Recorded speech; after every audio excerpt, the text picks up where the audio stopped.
wonder if starting a Facebook group is the right move for you? You've been hearing how great and beneficial they can be for your business, but is it something you're really ready for, or does it make sense for your business and the season of life that you're in right now? Let's talk about it, because that's exactly what we're covering in this video and episode of the Social Media Magic Podcast.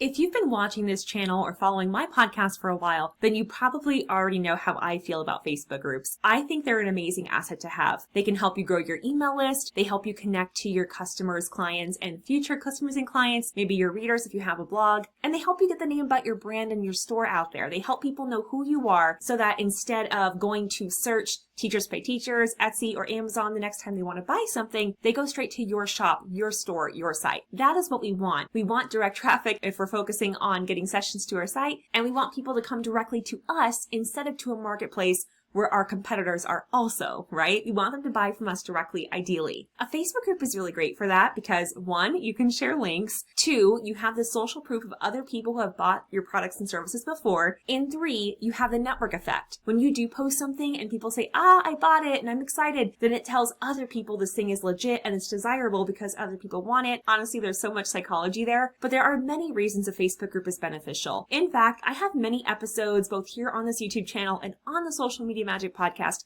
where you can go listen and learn more about that. But the question today is, should you start a Facebook group? Of course, I don't know you personally, most likely, so you'll always have to make that kind of decision for yourself. But I want to share some thoughts and some takeaways to help you make that decision if you've been listening and watching and you're still on the fence. If you know that you are ready to not be dependent on a marketplace, then a Facebook group is something you might want to consider. Because on a marketplace, like I've mentioned before, you have your competitors there. People could just get overwhelmed or distracted. They close out of the window. And then if they don't have any connection with you, and if you don't have any way to directly contact them, then that's it. You've lost that opportunity forever. Or if someone comes across your resource randomly in a search and they buy it, but then they don't really remember you or your store name, they don't have any prior connection with you, they don't have any other way to contact you, then it's kind of hard to have that one cha-ching turn into a repeat customer. This is why I'm also a big fan of, in the thank you page, in the resource itself that you sell, having a call to action for them to come join your Facebook group should you have one. And honestly, that's a great thing for you to consider whether you're trying to drive traffic to a freebie, an Instagram page, a YouTube channel, whatever it is. It's the same thing for your Facebook group if and when you have one. If you're trying to grow your email list, a Facebook group is something you might want to start with because 1, it's an easy lead magnet. It could be the freebie itself. And 2, even if you have other lead magnets and freebies, it's a way to collect their email address, because when you set up your Facebook group, you're going to have up to 3 membership questions you can set. And in one of those questions, you can ask for them to enter their email address in order and in exchange for entering your group. It's also a way to chat with your customers directly, so you can poll your audience, you can give them previews of your content and see what products they're most excited about. You can see what they're complaining about, so what problems can you solve for them, which standards they're struggling with if they're teachers. There are so many benefits there. And I'll link some other videos for you to listen to either right here on this screen, if I can put a card there, or down in the description. And then if you do decide to have a Facebook group, there are different types of groups to consider. Are you going to have a pop-up group that's only open and valid for a certain amount of time? That's really best for launches, especially if you're launching a course, a membership, a product line, a bundle, something you want to draw a lot of attention to. You might decide to do a collaborative group with 3 or 4 other sellers so that you're not having to be the only person who decides to take it on. That's a great alternative to having your own group if you know you don't have the energy to do one yourself. You might decide that you want to have a branded group. It's private, so outsiders can't see what the insiders are posting, but it's still branded to you, so even when they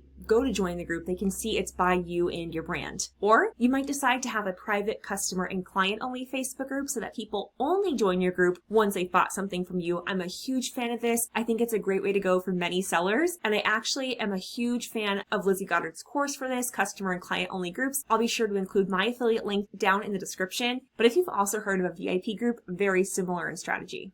So already it's sounding like a pretty great thing, right? You can make your group how you want, so you don't always have to be pushing out new content. It's private, so you know that the only people who are in there are people who are already interested in your topic or in you or your store or your brand. But when is it not a great fit, right? Because no one thing is good for everybody at every single time. So let's talk about who a Facebook group is not good for, or if you're in a certain season of life where this might not be right for you right now. If you have limited time for moderation and community building, a Facebook group is definitely not a set it and forget it thing. Honestly, I would argue in this internet time, nothing is like that anymore. Even with blog posts and product listings that are relying heavily on SEO, we have to go update them every once in a while, right? It's the same thing with social media platforms, especially a community like a Facebook group.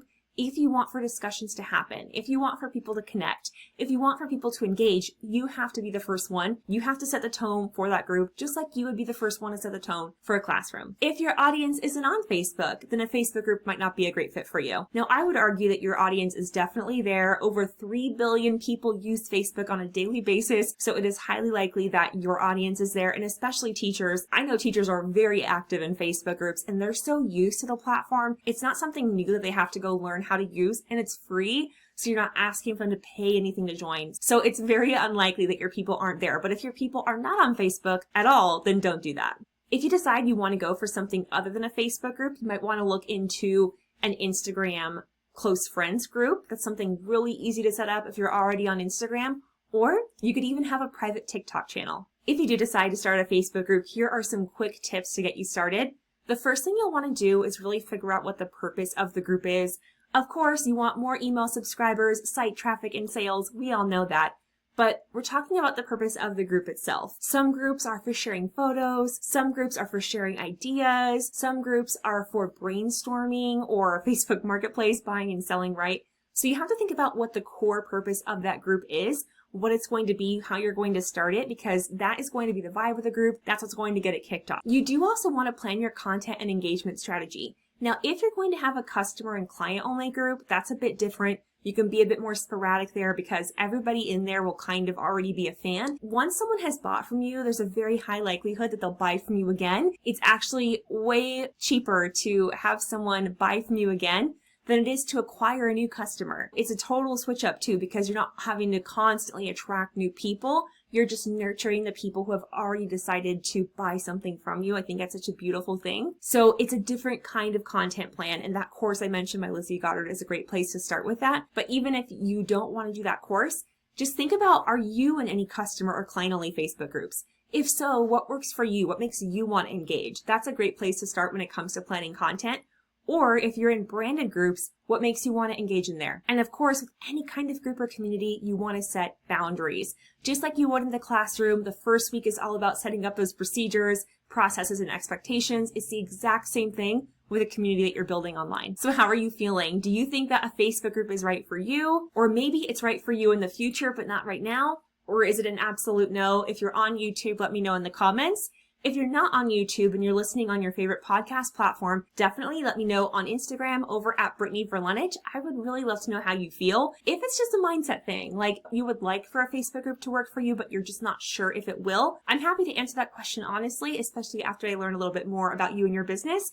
So let me know in a DM. Also, check this playlist if you are here on YouTube. I have a whole bunch of episodes coming out. They might already be out by the time you watch this about tips specifically for your business type. So I have an episode coming about Facebook group tips for TPT sellers, Facebook group tips for Etsy sellers, Facebook group tips for Fiverr sellers, Facebook group tips for social media manager. I have all kinds of little videos with tips that are specific to your niche coming out.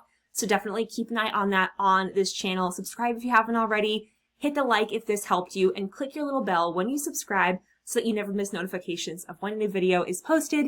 If you're listening to this episode, then go ahead and follow it in your favorite podcast app. Thank you so much for your time again, and I was going to say I'll see you, but no, I won't. You'll hear me on the next episode of the Social Media Magic Podcast. Bye for now.